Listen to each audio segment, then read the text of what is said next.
No lo tengo claro, un podcast donde pensar está bien, pero preguntar está mejor. Con Izaskun Barba y Julen Perales.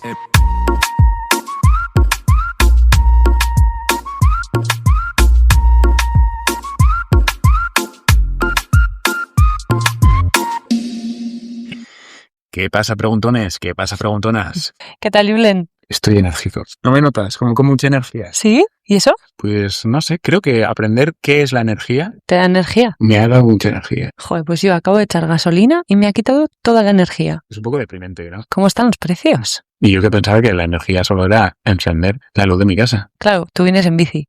Sí, yo vengo en bici. A mí esas cosas es que no me afectan. A mí, cuando la gente me dice que no se puede comprar un coche eléctrico, les digo, trabaja más, esfuérzate más. Tú miras mucho el precio de la gasolina. ¿Eres de esas personas que se va fijando en los carteles, cómo sube, cómo baja? Me encantaría decir que sí, pero la verdad es que nada. No, si quiero ir a un sitio voy. Tú, hay gente que se sabe todas las gasolineras, ¿eh? Ya. Es increíble. Es que es verdad que varía mucho. Y más últimamente, ¿no? Vamos a intentar entender esto mejor. Hay que entender, porque, por ejemplo, ¿tú alguna vez has mirado tu factura de la electricidad? ¿Sabrías decirme cuánto te cobran al mes por eso? No. Creo que es una de esas cosas que entender es muy importante. Cuanto más complejo es algo, más pereza da, ¿no? E intentar entenderlo. Bloqueo por sobreinformación, ¿no? O algo así. Hoy vamos a hablar de... energía.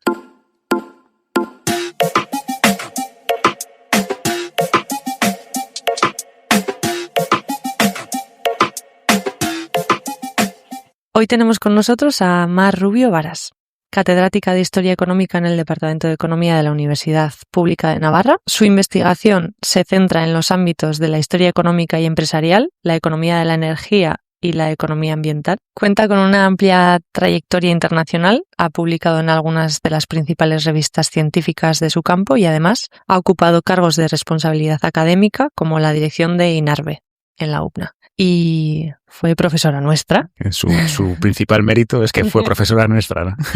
Mar, bienvenida. Muchísimas gracias por la invitación, un honor, y especialmente que seáis dos exalumnos míos, que estéis en la casa y que os intereséis por la divulgación. Se mola. Bueno, yo creo que podemos empezar por una pregunta muy, muy básica, que seguro que la gente no va a saber responderla, que es, ¿qué es la energía? Es una muy buena pregunta porque en realidad tenemos una definición, pero tampoco tenemos muy claro lo que es. Entonces os digo un poco cómo lo definimos y luego por qué es importante. La energía fundamentalmente es la capacidad de producir cambios en el mundo físico. Y los físicos, de hecho, se refieren a ella como la capacidad de realizar trabajo. Entonces uno se queda así pensando y dices, espera, a ver. Entonces, en realidad es aquello que permite que las cosas se mueven, o que algo se caliente, o que se enfríe, o que emita luz, o que se transforme de estar en un líquido a estar en un sólido. No es una cosa que podamos tocar directamente, tenemos múltiples medidas, vemos sus efectos constantemente en el mundo real, cuando encendemos una bombilla, cuando un coche avanza, cuando una supernova estalla en el universo, pero en realidad lo tenemos como humanos todavía no muy claro. Y además sabemos, o creemos, que la energía ni se crea ni se destruye, que solamente se transforma, pero en realidad casi todo lo que ocurre en el universo tiene que ver con una transformación energética. Y solo muy recientemente los humanos hemos sido capaces de aprender a cómo gestionar esas transformaciones y a cómo usarlas. Y de hecho en la historia de la humanidad, desde mi perspectiva, pero si habláis con un biólogo os dirá que es solo biología, pues yo diré que la historia de la humanidad es fundamentalmente cómo hemos ido aprendiendo a utilizar la energía. Me hace mucha gracia porque hemos tenido este debate antes de empezar, Sí. porque la energía lo es todo, al final, ¿no? Todo es energía. Y yo le decía a Julen, pero es que puede venir un biólogo y decir, todo es biología. Porque es la energía importante. ¿Qué te llevó a querer saber más de esto y especializarte en esto? Yo soy economista, pero hice una tesis doctoral precisamente sobre los países que dependen mucho de los recursos naturales y cómo eso en contabilidad nacional nos produce problemas a los economistas. Particularmente países que usan recursos naturales que se desgastan, que se terminan, como el petróleo o el carbón, porque eso en economía sería capital natural que es dilapidado, es quemado, estás quemando la casa para crecer, entonces eso en contabilidad nacional no debería estar bien hecho. O sea, yo empecé haciendo una tesis doctoral sobre la contabilidad nacional de México y Venezuela, que son dos productores de petróleo, tratando de entender qué de lo que estábamos viendo de su crecimiento económico era falso. Estaba basándose en esa idea de quemar recursos, pero no construir economía. Yo llego a la economía, la energía, desde los productores de energía. Cuando regreso a España, porque hice la tesis doctoral en Inglaterra, aterrizo en la Pompeu Fabra, en Barcelona, había un grupo con un proyecto de investigación tratando de mirar el crecimiento económico de los países de América Latina desde el siglo XIX en adelante. Y como hay muy pocos datos macroeconómicos básicos, dijeron, bueno, ¿y qué tal si utilizamos el consumo de energía como proxy? Viendo lo que consumes de energía, más o menos te haces una idea de cuánto puedes estar trabajando y produciendo. Entonces, durante casi 10 años, con un equipo de gente grande, estuvimos reconstruyendo el consumo de energía de los países latinoamericanos, las importaciones de carbón y de petróleo, la producción de electricidad de entrada al siglo XX, para poder mirar, digamos, las distancias entre los países latinoamericanos, ¿no? Entonces ya aparece una Cuba súper desarrollada, porque era un país muy rico y además todos los barcos se paraban en Cuba a cargar, o una Argentina, un Uruguay también muy por encima del consumo energético de España, por ejemplo. De hecho, tenían más coches que en Madrid. Y en haciendo eso, una colega sueca, Astrid Kander, estaba haciendo su tesis doctoral sobre el consumo de energía en Suecia, pero incluyendo no solo las fuentes de energía comercializables, el carbón, el petróleo, la electricidad, sino también las fuentes de energía preindustriales, los humanos, los animales, la leña. Y entonces ahí empecé a reconstruir las series largas de consumo de energía para España, incluyendo las fuentes de energía preindustriales. Y en todo este manejo de cosas de energía, pues acabé llegando a las cosas que son, pues una vez que reconstruyes series largas de consumo de energía, tienes transición energética, cómo ha cambiado el uso de la energía, cómo han cambiado los medios de la energía. Y lo que es más interesante, sabíamos muy poco, sabíamos lo que había pasado en Gran Bretaña, porque todo lo que ha hecho Gran Bretaña lo sabemos, porque ha ido por delante en todo, pero Gran Bretaña es la gran excepción histórica en términos energéticos. Y entonces lo que creíamos que sabíamos sobre las transiciones energéticas estaba basado en la gran excepción, que es Gran Bretaña. Entonces, cuando empezamos a mirar transiciones energéticas en los países que veníamos por detrás, que consumíamos menos energía, que habíamos ido más lento, de repente no se parecían nada.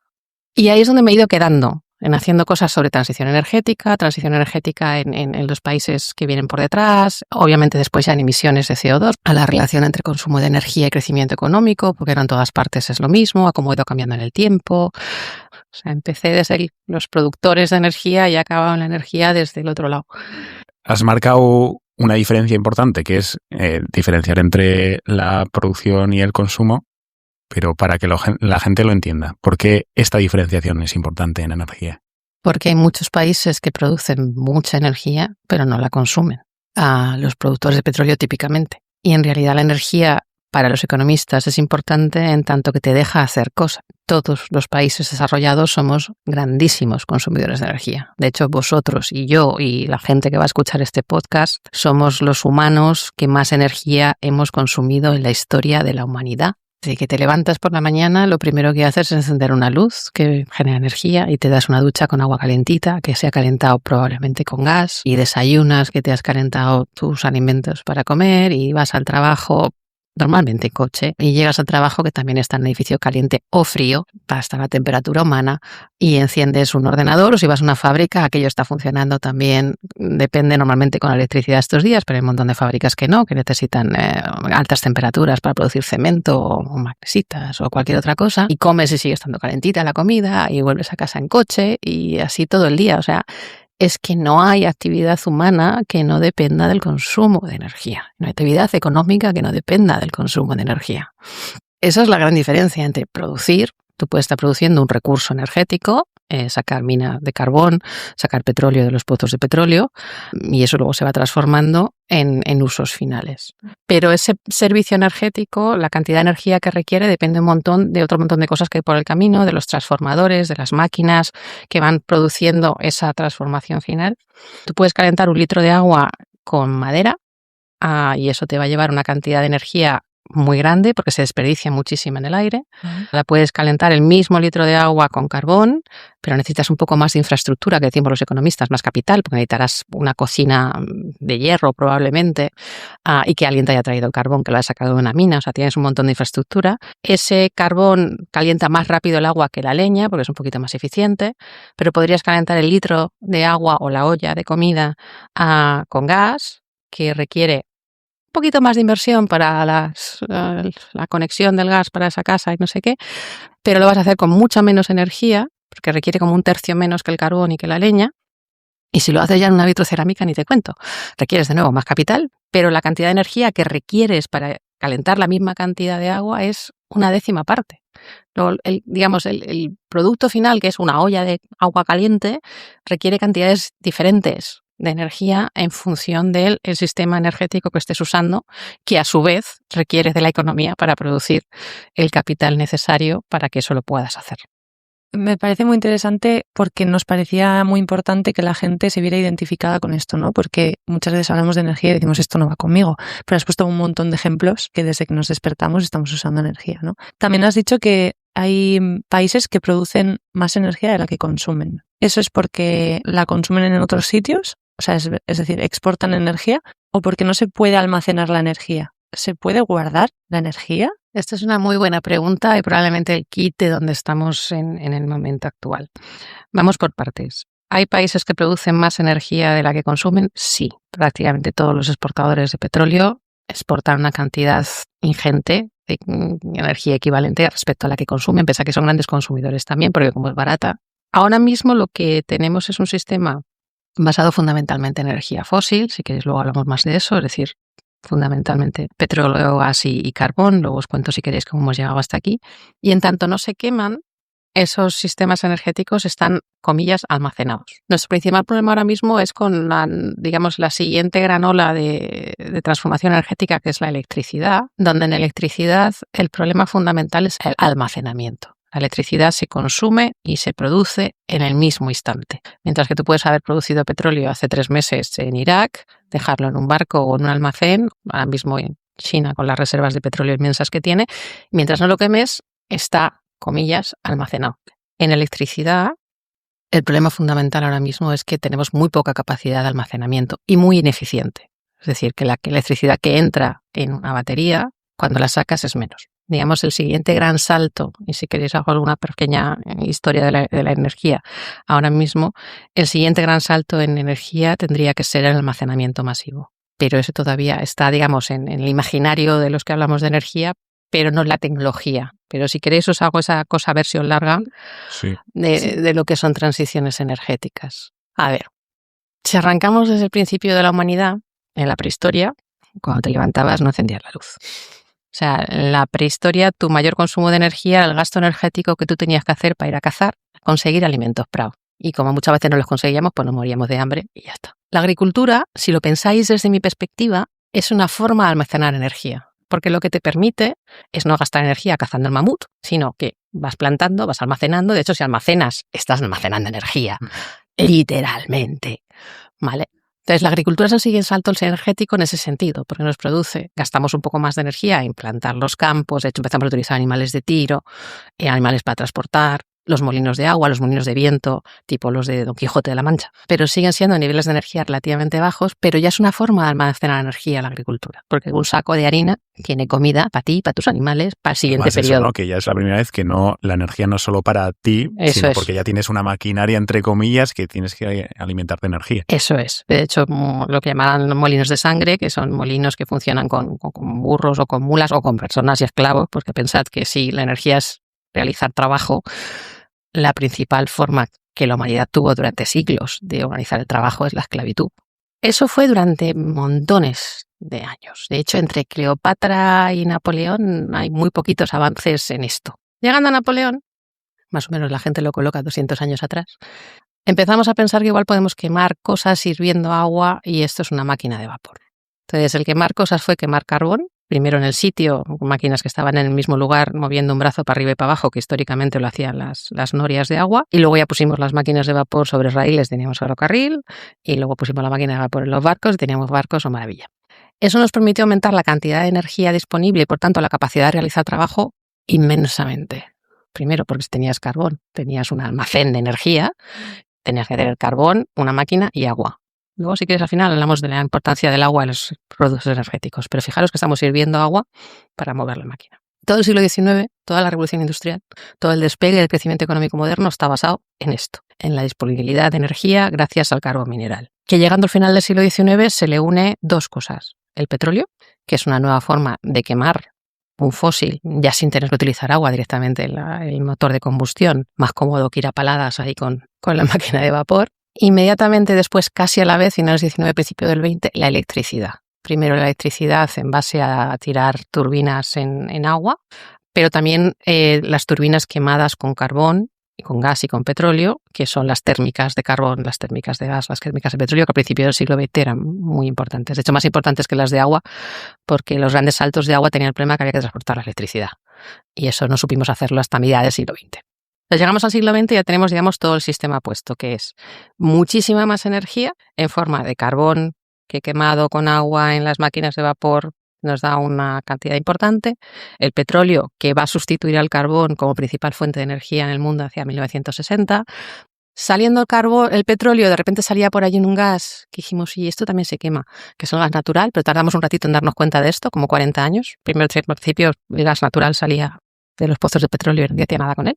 Y la electricidad. Electricidad que, como digo, también se producía quemando cosas, hirviendo agua. A la electricidad tenemos que añadir después, por ejemplo, la energía nuclear, pero que la nuclear, si lo pensáis muy fríamente, sigue siendo quemar algo, el uranio enriquecido, que calienta agua, que mueve una turbina. O sea, el invento sigue siendo hierve agua con una turbina, que esto produce electricidad. Y ahí hemos tirado hasta finales del siglo XXI produciendo cantidades ingentes, masivas de energía, que como os decía antes, somos la sociedad humana que más energía consume de la historia, donde un porcentaje altísimo del sistema, en torno al 80% de la energía que se consume en el mundo hoy de base, es quemar fósiles, petróleo, carbón y gas, en orden, petróleo, gas y carbón a día de hoy en el mundo. Y de hecho, de todo eso que se quema, esto la gente en general no es consciente, se sorprende mucho cuando lo cuento. El 40% del gas se quema para producir electricidad y casi el 80% del carbón se quema para producir electricidad. Si haces todas las cuentas, te sale que aproximadamente un 40% de los fósiles se queman para producir electricidad. Y es como, ¿no tenemos mejores maneras de hacer esto? Estamos en ello. Pero esto va a vuestra pregunta sobre el almacenamiento. Porque mientras que quemar te permite decidir cuánto produces y cuándo produces la electricidad, los otros sistemas de producción eléctrica tienen otras complicaciones a efectos de lo tienes que producir y consumir a la vez. Por aclararlo, los otros serían las renovables. Sí, que son como lo más decente, digamos, el boom renovable, pero tened en cuenta que ahora mismo renovables en el mundo no llegan ni al 10% de generación en primaria, digamos, en esto que os he contado de la transformación de lo que es energía primaria a energía final. Si trasladamos a energía primaria, si antes de quemar nada, las renovables son una cosita chiquitita arriba en los gráficos, en torno al 6-7% de la energía primaria del planeta, donde ahora casi toda de esa es eólica y la que está creciendo muy muy rápido es la fotovoltaica. A mí la pregunta más tonta que me viene a la cabeza siempre con esto es, pero si tenemos viento, si tenemos sol, agua, ¿por qué no producimos todo con eso? Entiendo que hay razones de peso, ¿no? ¿Cuáles son los pros y los contras? O sobre todo los contras. La primera cosa es entender que nuestro sistema de consumo energético todavía no está suficientemente electrificado. Dicho de otra manera, la inmensa mayoría de las cosas que necesitamos hacer a lo largo del día, todavía, aunque tengáis la sensación de que se hace casi todo con electricidad y el día del apagón, y luego hablamos del apagón, nos dio la sensación de que se acababa el mundo, la electricidad es solo un 20% del consumo final. La mayoría de las cosas que se mueven, literal, el transporte, funciona en base a fósiles, que es petróleo. La primera fase de por qué no nos movemos más hacia electricidad es que hay que un montón de servicios energéticos como el transporte, pero también, por ejemplo, la calefacción o, por ejemplo, la aviación, que los aviones también funcionan con combustibles fósiles, o la producción de cemento, acero, cristal, que necesitan muy altísimas temperaturas, y eso se hace fatal con electricidad todavía. Electrificar todo eso nos permitiría pensar en ir soltando fósiles. Pero la primera parte es, vale, lo que se tiene que hacer con fósiles, se hágase con fósiles de momento. El problema es por qué seguimos quemando fósiles para producir electricidad, cuando podríamos ahorrárnoslo. Ahí estamos en distintas situaciones en distintos países. Hay países que ya funcionan casi enteramente en base a energía limpia. Uruguay, Brasil, Noruega. Países donde la electricidad fundamentalmente es bien en base a hidro, a la que le han sumado por encima eólica y fotovoltaica ahora. Y algún país como Francia, que también tiene un sistema de generación relativamente limpio, porque se ha basado fundamentalmente en nuclear desde los años 70. O sea, un 80% de la generación francesa es nuclear y, por tanto, y el resto también es limpio. O sea, Francia prácticamente no quema nada de fósiles para la producción de electricidad. ¿Por qué no corremos los demás más? Y España es de los países que más rápido está yendo en la parte de instalación de renovables, o China, que está yendo a una velocidad estratosférica. Y una parte tiene que ver con los problemas de instalación sobre el territorio. Requieren espacio para colocarse en el terreno, tanto la fotovoltaica como la eólica. Hacemos muy mal la gestión de la negociación con los locales. Esto es muy de economía y muy de economistas, pero en general llegamos al territorio, le decimos al local, te vamos a colocar aquí un cacharro que va a generar un montón de recursos para mí, que soy una empresa, y a ti te voy a dar algo de empleo. Y los del pueblo dicen, mira, pues no. Porque en general el reparto de beneficios con los locales se hace mal, porque no se les da la opción a decir que no. Hay un montón de temas que a mí me parece que son súper importantes y que no solamente afectan a las renovables, afectan a todas las tecnologías energéticas. Me da igual que sea una central nuclear, una de bombeo, una solar, una fotovoltaica. La negociación con el territorio se hace mal, porque los que consumimos la energía somos las ciudades y les imponemos nuestro coste de producir energía a los territorios rurales. Y entonces los territorios rurales dicen, mira, pues póntela en tu piso porque a mí no. Y tampoco les ofrecemos nada a cambio. Mar, esto ya está siendo una realidad en España, ¿no? Sí, o sea, que es con la España vaciada y cada vez además se está acentuando más. Se está acentuando más, pero porque creo que se hace mal la negociación. Hubo un ejemplo paradigmático en el mundo que fue Navarra en los 90, la primera parte de la instalación eólica, que se hace con un 98% de aceptación social, pero eso no se hace, o sea, no es magia. Hubo un trabajo brutal de parte de HN para convencer al territorio, para intercambiar con el territorio, o sea, qué es lo que la gente necesitaba, qué era que los pueblos demandaban. O sea, las subestaciones eléctricas de HN, si no las conocéis, os invito a que paséis por los montes navarros, son preciosas, están hechas de piedra, imitan en cada pueblo la arquitectura local. Y esto se hace con esa querencia a lo local. Pero no es solo eso, es que los pueblos que dijeron que no, fue que no. Y entonces ese respeto es que a mí no me interesa tu negocio, por más que me estés ofreciendo un reparto, ya está. También Navarra contó con una gran ventaja, y es parte de las instalaciones eólicas en Navarra se hacen sobre terrenos comunales, no sobre terrenos privados.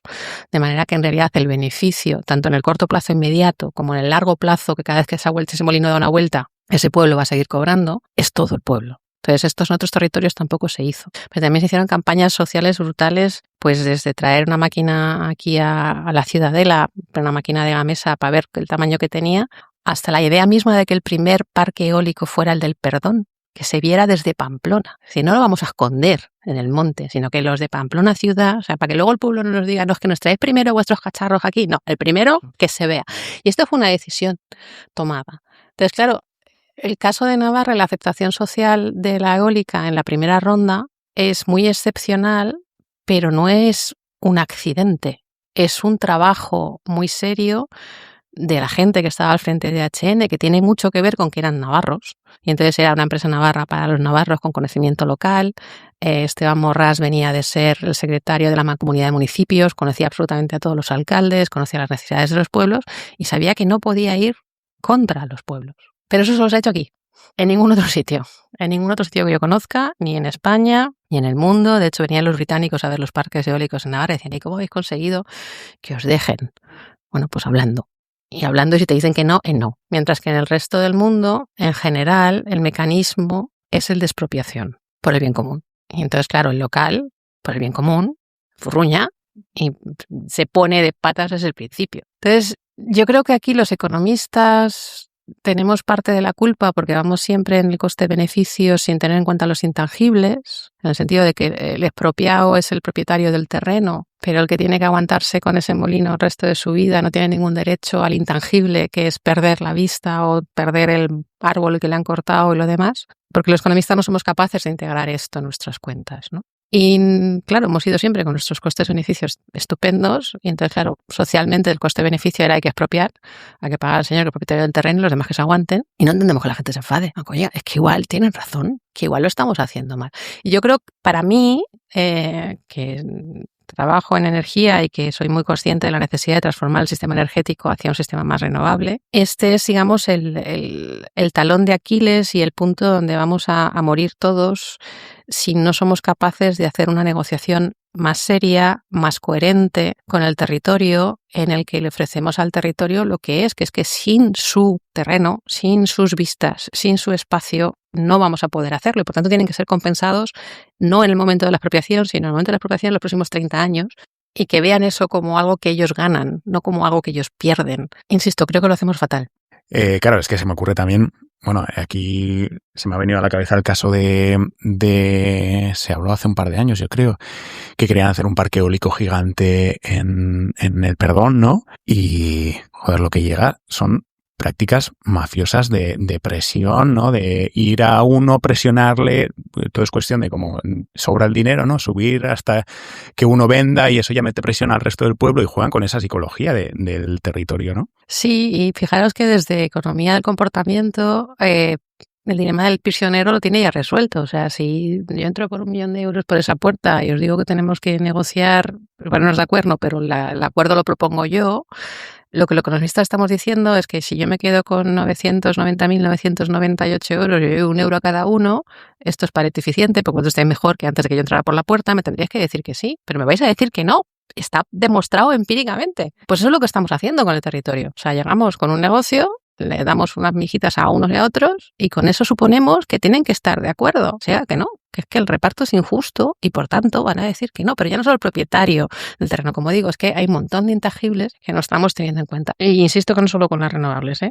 Y lo hemos visto cuando se instalaron las centrales nucleares en los años 70 en prácticamente todo el mundo con situaciones similares en que se entraba contando aquí va a haber una fábrica de ruedas o cosas así. Pero lo estamos viendo con las de biogás. O sea, que es que no es que lo estemos viendo con... Por eso yo hablo de tecnologías energéticas. Me da igual qué tecnología energética, la implantación en el territorio se está haciendo mal, porque se negocia mal con los territorios, porque no se hace un reparto justo, porque no se escuchan las necesidades, porque no se entienden los intangibles y porque se hacen relaciones de corto plazo, que esté propia ahora y que esto va a estar aquí durante los próximos 30 años, pero de lo siguiente no vas a saber nada. Y es como, pero si va a estar ahí 30 años, tendrá que beneficiar a esta localidad durante los próximos 30 años y que lo sientan como suyo. Con todo este tema siempre me viene a la cabeza por qué hablamos sobre todo de los individuos y no de las empresas. ¿Tienen la responsabilidad estos pueblos de asumir estas nuevas formas de producir energía o deberíamos presionar más? ¿Se está presionando a las empresas suficiente para que produzcan de una manera diferente? Las empresas algunas han entendido la necesidad de negociar mejor con el territorio. En los tiempos antiguos, cuando se instalan, por ejemplo, los primeros saltos de agua en el Duero, en muchos casos terrenos agrícolas fantásticos, porque es da la casualidad que eran mejores al lado del río. Una de las cosas que se negoció con muchos de los municipios era que la electricidad que se generara no se pagaría en esos municipios. Ahora ya no se hace. Otra cosa sorprendente como economista es que la electricidad es el único producto energético que cuesta lo mismo a pie de producción que a 300 kilómetros de distancia. O sea, cualquier otro bien energético, los costes de transporte los asume el consumidor final. En electricidad no. Tú tienes el molino aquí y te cuesta lo mismo la electricidad que el que la está consumiendo a 300 kilómetros. Eso es un diseño institucional del mercado, como hemos gestionado la distribución de electricidad. Pero yo siempre me he preguntado por qué no podemos entregar, y de hecho he hecho esta pregunta, ¿por qué no podemos entregar electricidad a los municipios? Dicen, no, claro, es que nosotros somos los productores. La electricidad la entrega a la distribuidora, que es una empresa distinta. Entonces, claro, nosotros no podemos ofrecer la distribuidora. Pero esto es una cuestión de cómo se institucionaliza el mercado.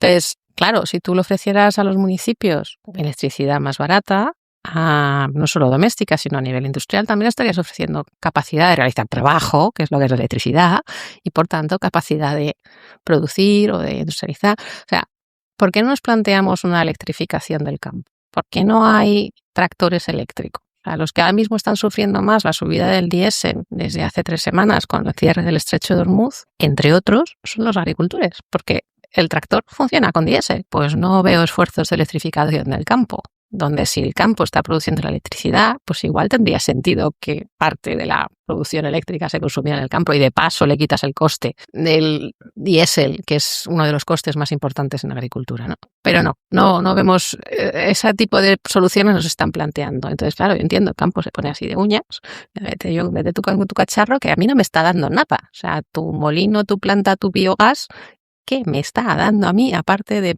problemas? Esto es política pública. Vale, hay productores de energía, luego hay una distribuidora. Esa distribuidora es la que hace que a nosotros nos llegue la energía. ¿Qué más tenemos que saber de cómo funciona un sistema eléctrico?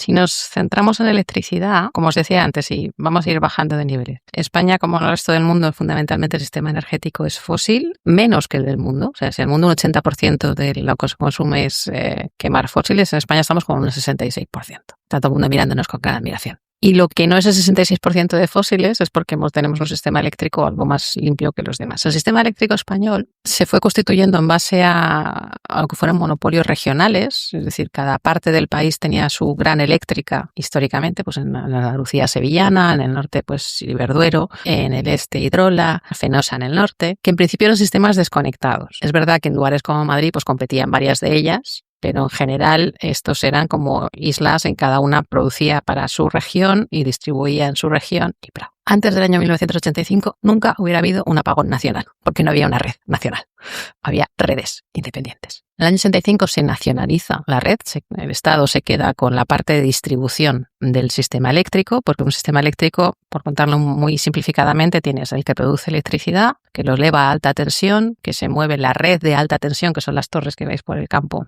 para transportar la electricidad más lejos, que luego se baja a media tensión, que es la distribuidora que la lleva al hogar. Pues en el año 85, como estaba diciendo, el Estado se queda con toda la red de alta tensión, con lo que es la distribución, el transporte de electricidad en el país. Y las empresas, a partir de entrar en la Unión Europea, de hecho, están obligadas a separar los negocios de generación, transporte y distribución. Entonces, a partir del año 75 sí tenemos un sistema integrado por Red Eléctrica de España, la primera empresa nacional, que luego se privatizó más adelante, ahora es 20% nacional pública, en donde las empresas de generación piden permiso a tener red eléctrica para transportar y se transporta el resto. Es Red Eléctrica quien planifica qué va a entrar en la red en cada momento, que tiene que ver con el pool de electricidad, es decir, el día antes las empresas dicen voy a producir no sé cuántito. La Red Eléctrica calcula así de cuánto es la demanda al día siguiente por hora y va decidiendo hora por hora qué es lo que tiene que estar encendido y apagado para que la red en todo momento tenga electricidad, porque como hablábamos antes, el problema de la electricidad es que ha de producirse y consumirme en exactamente el mismo momento. La red eléctrica es la máquina más compleja y más grande que jamás ha producido el ser humano. Y de hecho, el caso del sistema eléctrico europeo, que está conectado desde Algeciras en España hasta Ucrania, desde que hemos integrado el sistema ucraniano después de la guerra de Ucrania, abarca todo el continente europeo. Cualquier oscilación en la red eléctrica europea afecta al resto. El apagón del año pasado, en realidad, es un cúmulo de circunstancias. ¿Sabéis esto de entre todos la mataron, ella sola se murió? Pues más o menos. Ocurrieron varias cosas a la vez que no deberían haber ocurrido, que son responsables de muchos agentes y que todos ellos, por su falta de previsión, nos llevaron al apagón. A ver si soy capaz de explicarlo ordenadamente, porque se han dicho muchas barbaridades sobre el apagón y cada uno ha utilizado el apagón para arrimar el asco a su sardina. Entonces, básicamente, lo que ahora sabemos, que hemos tardado un año, porque es que tenemos 7.000 puntos de distribución, unas 15.000 subestaciones, y esto pasa en microsegundos y había que mirar todos los relojes de datos. En cualquier caso, el informe de los expertos de las agencias europeas de transmisión, que es el de hecho, que es el que hemos estado mirando todos, los 472 páginas de informe, básicamente dice que en un momento, en la mañana del 28 de abril, empezó a oscilar la tensión. La tensión es básicamente lo que mantiene al sistema dentro de los sistemas de seguridad y tenía que haber entrado en operación, o sea, se trató de solucionar el asunto, o sea, se vio, hubo llamadas de teléfono al respecto, pero, por un lado, las estaciones de producción eléctrica que tendrían que haber entrado para absorber ese exceso de tensión no estaban todas las que tenían que estar. Las personas que tenían que operar el sistema manualmente, es humanamente imposible reaccionar a algo que funciona en microsegundos. O sea, una cosa que estaba pensada para funcionar de manera humana, es imposible que funcione de manera humana. Los stones estaban para funcionar. O sea, en apenas 5 segundos la tensión se dispara por encima de los sistemas de seguridad y como en vuestra casa, si hay un pico de tensión, saltan los automáticos, pues en un montón de plantas de generación, muchas de ellas fotovoltaicas, pero no solo, saltan por exceso de tensión y se van a cero. Y eso va haciendo que, obviamente, la tensión siga subiendo, más tensión y más salten. Acaban saltando las 3 nucleares que estaban funcionando, entonces hicimos en 17 segundos, se dejó de producir el equivalente a lo que produce Suecia en un día, en 17 segundos.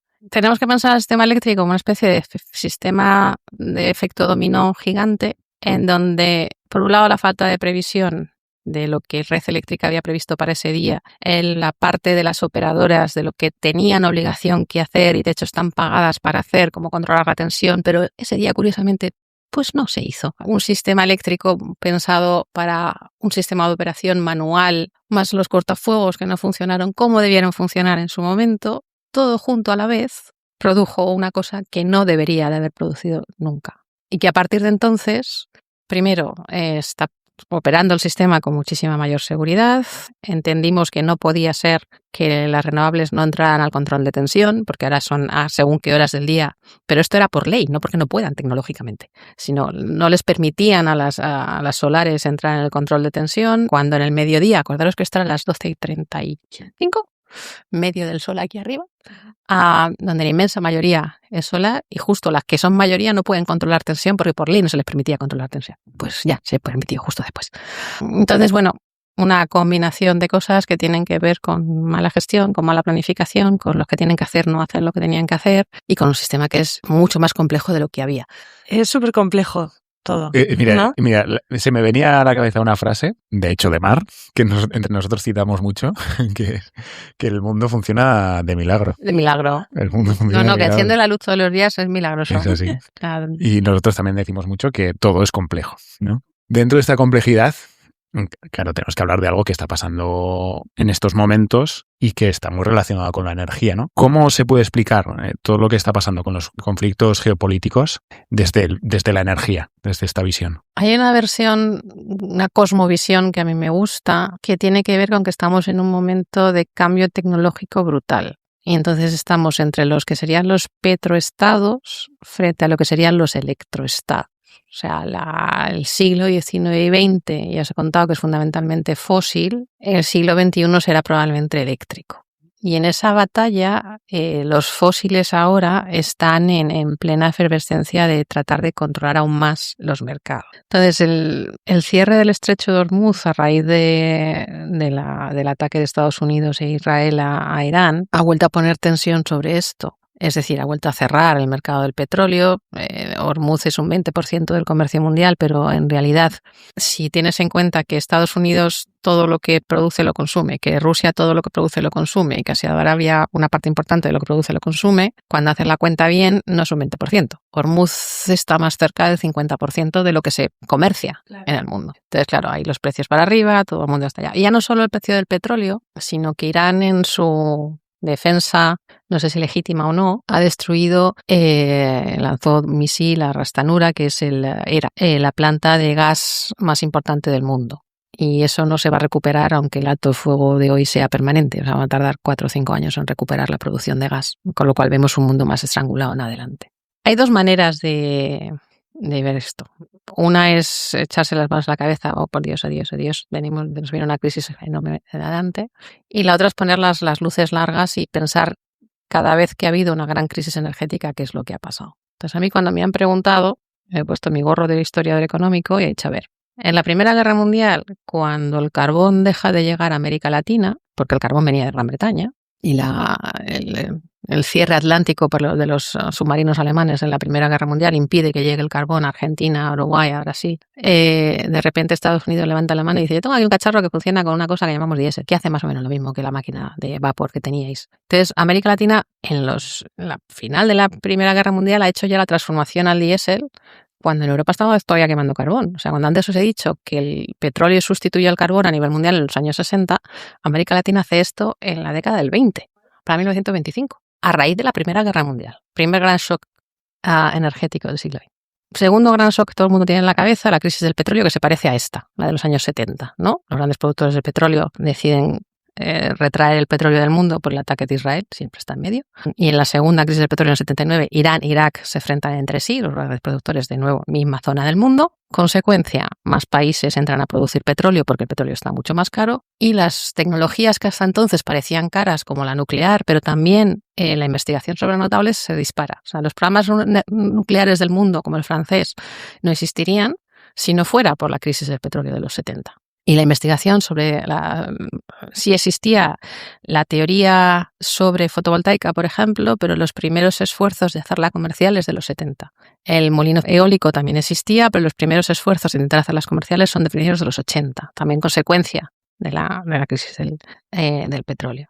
De verdad que yo, si me vuelvo a poner mi sombrero y veo esos otros paralelismos, veo esto y digo, bueno, pues si esto se alarga, el precio del petróleo sigue estando por encima de los $100, el mercado de gas parece que va a estar estrangulado una temporadita larga por el bombardeo en Ras Tanura, pues lo probable es que vayamos avanzando a pasos forzados hacia la electrificación de cosas que nos estaba costando porque eran caras, porque no lo veíamos, porque el sistema no se movía. Entre ellos, el transporte. Yo, si fuera fabricante de baterías de coches, estaría dando palmas con las orejas, porque la electrificación, igual no en el primer mundo, pero en África va a ir a toda velocidad. Va a ir a toda velocidad igual que fue en la Primera Guerra Mundial en América Latina, porque es el giro entre cambiar de socio comercial Europa, vehículo de combustión, socio comercial China, vehículo eléctrico. Y ya está pasando. O sea, Etiopía prohibió la importación de vehículos de combustión en 2024, el primer país del mundo. Y lo hizo no porque tenga moral al cambio climático, sino porque se gastaba, por cada dólar que exportaba Etiopía, importaba 2 de petróleo. Si os hacéis las cuentas para España, en España nuestras importaciones de petróleo son como un 3 o un 4%, depende del precio que esté. Si sumo el gas, casi llegamos al 5% del PIB. Eso es lo que ingresamos por turismo. O sea, cada euro que ingresamos por turismo no lo gastamos en comprar fósiles. Entonces, si uno se pone la camiseta de España y dice todo por España y todo por la patria, lo primero que tienes que hacer es comprarte un coche eléctrico de producción nacional. El Raval que ayer empezaron a producir en Martorell. La balanza comercial española, el 97% del déficit es la importación de petróleo. O sea, es que es así. Y es que lo quemas todos los años. O sea, si fuera a decir, lo compras y ya lo tienes, no, pero es que el año que viene otra vez. Y el año que viene otra vez. Esa fue la cuenta que se hizo Etiopía. Dijo, a ver, cada coche de combustión que compro, los próximos 30 años tengo que comprar petróleo. Cada coche chino que compro eléctrico, Etiopía, que tiene una red eléctrica 99% renovable porque acaban de abrir la presa más grande sobre el Nilo, 99% hidro, digo, ya, importo coche eléctrico y ya no vuelvo a pagar un duro. Fin del problema. Entonces, yo no sé por qué en este país nos hemos empeñado en hacer de esto un tema político. Tú cuando te compras un microondas nadie pregunta si eres de izquierda o de derecha, de si eres un eco no sé qué. Es simplemente una máquina superior, ya está, eficiente. Y me calienta la leche estupendamente por la mañana. Pero te compras un coche eléctrico y de repente, vamos, es ¿qué me han llamado alguna vez? Una eco radical. Wow. Vale, pues soy una eco radical, lo que te quieras. Tengo coche eléctrico, obviamente.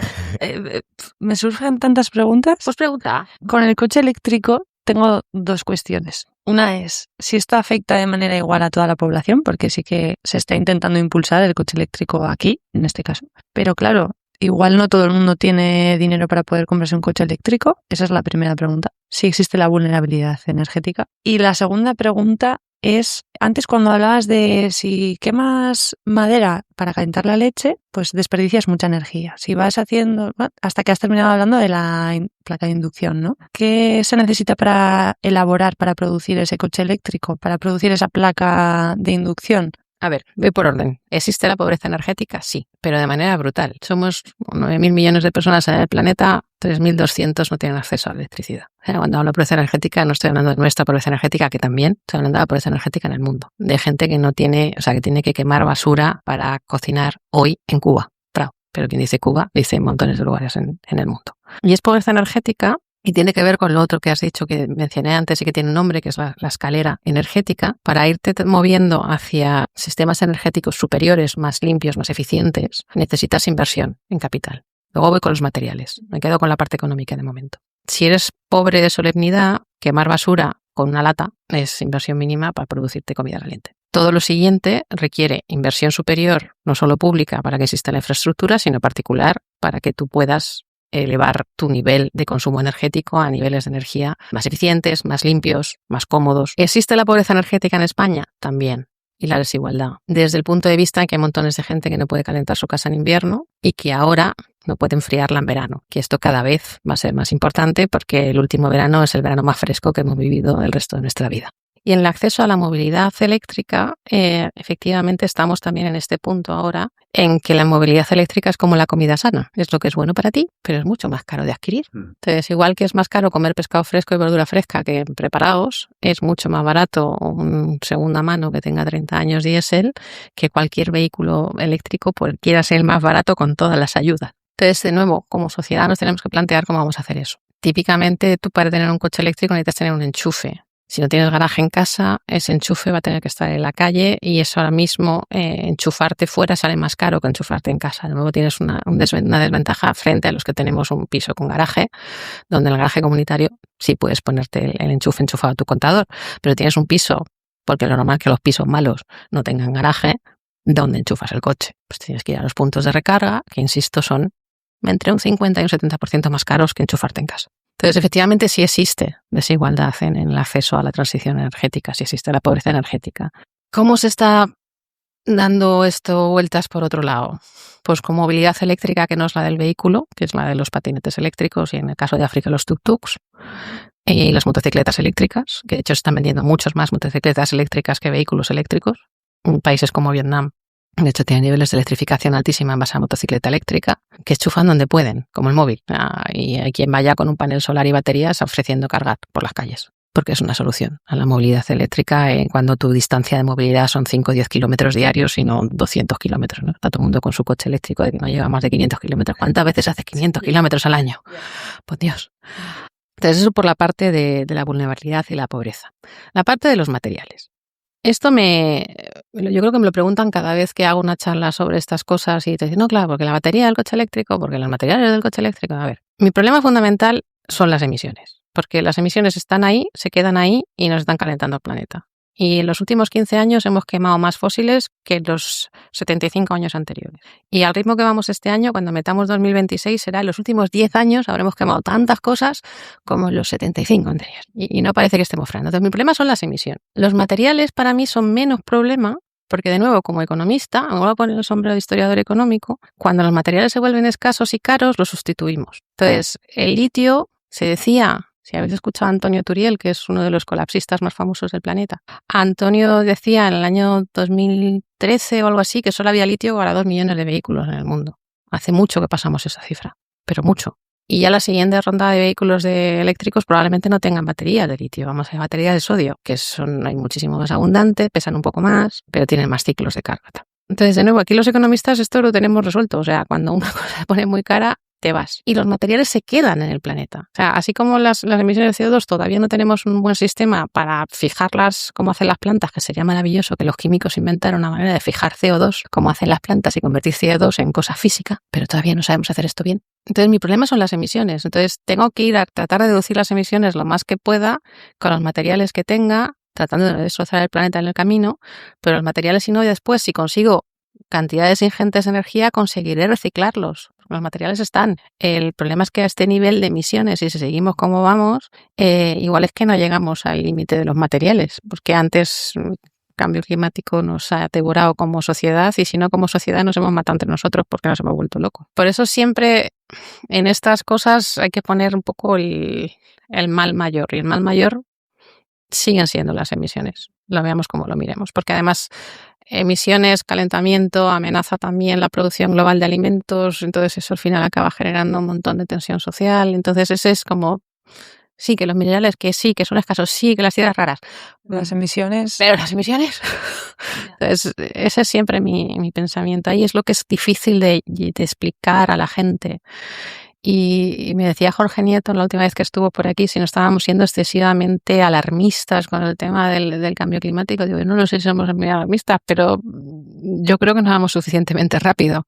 Entonces, una de las maneras de acelerarlo es un poco el alarmismo, aunque también os digo que como economista creo más en el mercado, en el sentido de que probablemente, por ejemplo, en el tema del vehículo eléctrico, la electrificación del vehículo eléctrico avanzará más rápido en cuanto aparecen los coches más baratos y ya está.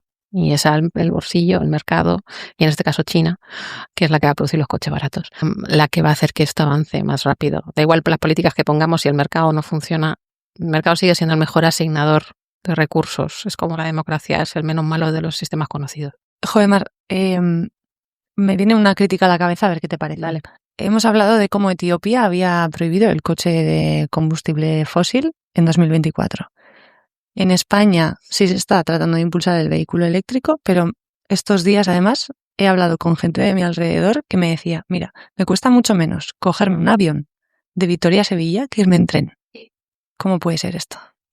Pues sí, Así es. Ahora mismo, además, como los trenes están como están, todavía peor. De nuevo, como economistas nos tenemos que preguntar si los precios están señalando bien para hacer la asignación. Y en esto no lo estamos haciendo bien cuando efectivamente cualquier viaje de larga distancia te está saliendo más barato en avión que en tren. También es verdad que se exagera mucho lo de la aviación. Si el problema son vuestros coches, no los aviones. Los aviones son un 2% de las emisiones globales. Si es verdad que per cápita y por kilómetro, según qué distancias, siguen siendo bastante grandes las de los aviones cuando comparas, pero en realidad en el total, digamos, cuando añades ese transporte por carretera, la parte gorda de las emisiones y la que nos va a costar, sobre todo en los países avanzados, una barbaridad, porque, y de nuevo esto es puro economía, el stock de capital, es decir, la cantidad de coches que tenemos, que están funcionando y que no van a desaparecer de las calles por más que nos empeñemos, es enorme. Entonces nos lleva ventajas a aquellos que no tienen coches. Estos días Australia está sufriendo muchísimo con el tema del cierre de Hormuz, porque es el país del mundo donde más diésel se consume. Por dos razones. Las distancias son gigaenormes y segundo, que tienen esos pedazos de camiones que habéis visto los coches estos enormes, típico Toyota con la parte de atrás descubierta, que consumen como un animal. Y claro, los australianos se pueden plantear irse al vehículo eléctrico porque sus distancias son muy largas y no tendrían puntos de recarga entre medios. Unos pedazos de depósitos de diésel, pero es una barbaridad la cantidad de diésel per cápita que consumen los australianos. Entonces, ahí va a estar difícil.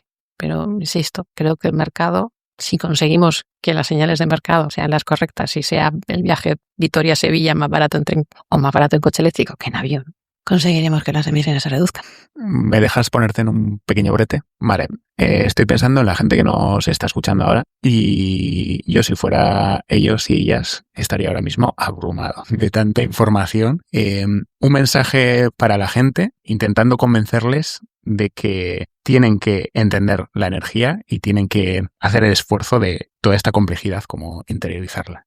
Vale, yo creo que dos mensajes. Uno, el sí se puede, porque el mundo está lleno de colapsistas, que es como no hay solución y la única solución es el crecimiento o morir. Yo estoy más en el otro espectro de los que creemos que se puede con, primero, con vocación política, y segundo, tecnológica, y tercero, los mercados. O sea, sí se puede. Y el segundo mensaje a nivel individual es analizar tu consumo a diario. ¿Qué haces todos los días y dónde puedes reducir? Y ahí, como digo, no me cansaré de repetir, el problema es tu coche. Y esto se lo digo a mis alumnos también todos los días, que cada vez que cargan su coche y lo apagan en la puerta del aulario, el déficit comercial español empeora. Me miran raro.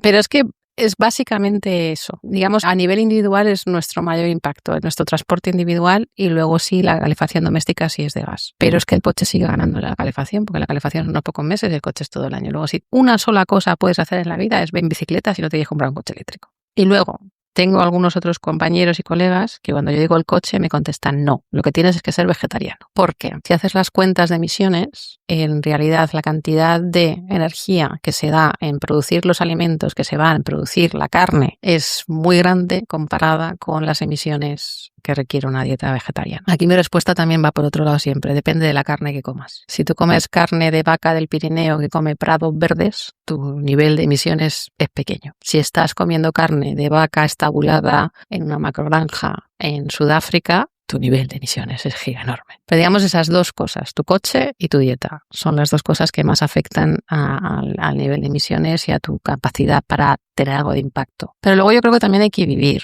porque si te obsesionas mucho, y tengo alguna gente alrededor muy obsesionada, pues desde la ropa que viste y las emisiones que van en la ropa y usar solo ropa de segunda mano, hasta pues esto, no ser veganos, a no transportarse jamás en avión. Y es como, vale, pero tu vida va a ser muy miserable.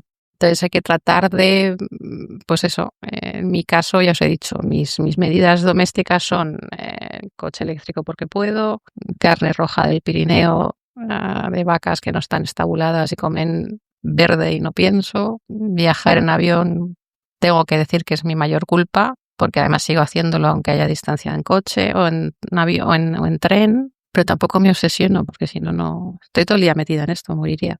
Entonces, a la pregunta de consumir menos o consumir diferente, tu respuesta es diferente. Diferente. De hecho, esta es una discusión que también he tenido alguna vez en público. En realidad, los que dicen menos energía, que es menos consumo, menos trabajo, yo siempre digo energía más limpia. En el sentido de si podemos hacer lo mismo con menos emisiones, a mí me vale. Porque mi problema, insisto, son las emisiones. Eso sin dando la razón a que el consumo en Occidente es excesivo, que podríamos todos vivir con mucho menos, que podríamos hacerlo mucho mejor, sin duda. Pero si me pides que elija, yo siempre te diré que mejor más energía limpia que menos energía de todo. Porque si puedo hacerlo con más energía limpia, ¿por qué no? Pues yo creo que ya para cerrar nos ha quedado muy claro. Bueno, nos ha intentado quedar claro cómo estamos ahora mismo y creo que una pregunta es obligatoria, ¿no? ¿Cómo te imaginas el futuro de la energía? Tanto en producción como en consumo. Sí.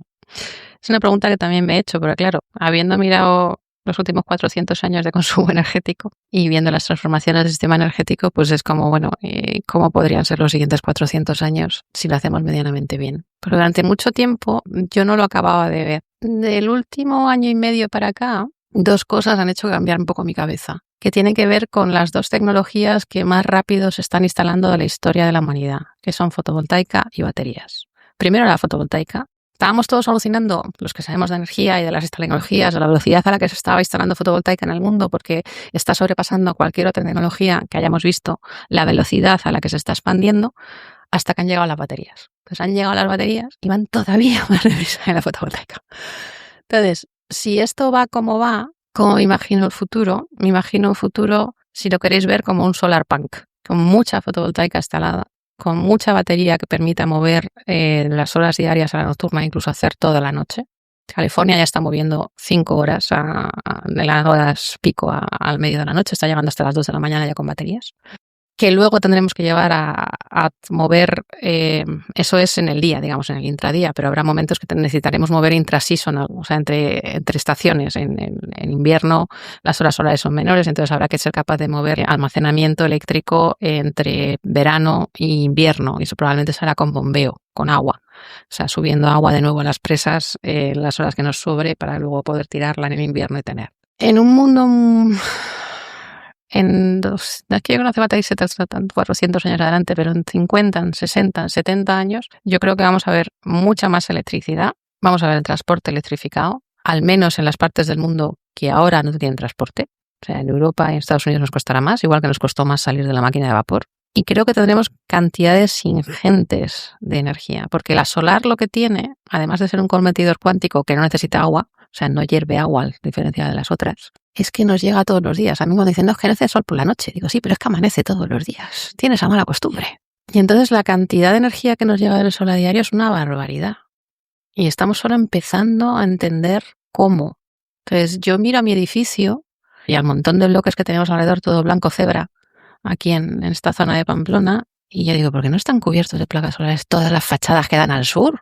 Y con baterías en el tejado, pero ya, desde mañana. Entonces, a medida que se vayan abaratando, eso es lo siguiente que a mí me gustaría ver. No tantos paneles fotovoltaicos en el campo, que también los veremos masivamente, pero sí en todas las zonas humanizadas y que toda la superficie a la que le dé el sol durante un rato esté produciendo durante un rato y almacenando para el rato siguiente. Entonces, ese es mi imaginario, digamos, ese solar punk de energía súper abundante, en donde entonces no me preocupan los materiales, porque puedo reciclarlos infinitamente, puedo transformarlos infinitamente, porque tengo energía infinita, tengo trabajo infinito y por tanto puedo hacer lo que quiera. Donde si además vamos a un escenario a 100 años donde la población mundial decrece, entonces vamos a poner menos presión también sobre el medio ambiente y vamos a poder sustituir trabajo humano por trabajo en robots o en otras maneras. Entonces es ese escenario ecosostenible, solar, pero también creo que nos faltan utopías en el siglo XXI. Esa sería la mía, está por escribir. Mar, muchas gracias por venir. A vosotros. Has hecho que algo que es súper complejo sea casi hasta fácil de entender. Lo explicas con una claridad increíble. Muy bien. O sea que muchas gracias. A vosotros. Hay que hacer preguntas. De hecho, en esta época de la IA está claro que lo difícil es hacer buenas preguntas. La respuesta que tenéis. Pues nada, muchas gracias por venir. Mar. De nada, a vosotros por aguantarme. Y ya sabéis, si os ha gustado este episodio, seguidnos en redes sociales, en Instagram, YouTube, iVoox, TikTok y Spotify. Y si este episodio os ha generado una pregunta, ya ha cumplido su función. Gracias a la Universidad Pública de Navarra por la colaboración con este proyecto. Agur. Agur. Enciende la luz, no preguntas por qué. Detrás hay un mundo que no se ve. Cables y turbinas, ciclos sin fin. La energía viaja para llegar hasta ti. Del sol a la red, del viento al motor, del agua que empuja con fuerza y rigor. Producir, almacenar, luego consumir. Un equilibrio frágil que hay que medir. Lo damos por hecho hasta que falla, y entonces el silencio todo lo estalla.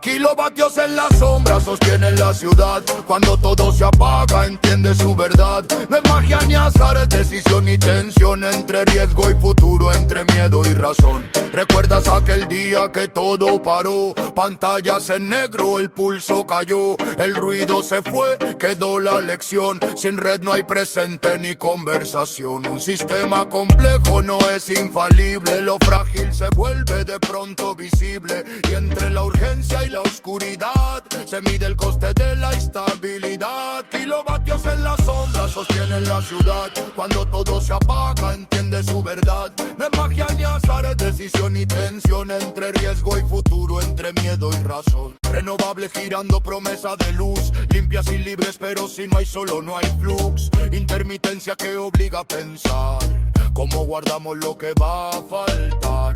Baterías, embalses, hidrógeno en red. Todo es camino pero aún queda fe. Porque no todo es blanco ni todo es gris. La transición siempre tiene un matiz. Y en el debate que nunca se va, un átomo late con fuerza nuclear. Sin humo ni viento, constante y tenaz, pero con preguntas difíciles detrás. Residuos que duran más que una vida. Seguridad como regla exigida. Entre el retas y la necesidad, la decisión nunca es neutral. Kilovatios en la sombra sostienen la ciudad. Cada fuente una historia, cada duda una verdad. No es magia ni azar, es elección y visión. De qué mundo encendemos con cada conexión. Entender la energía es entender el poder. Lo que no se ve es lo que nos hace ver.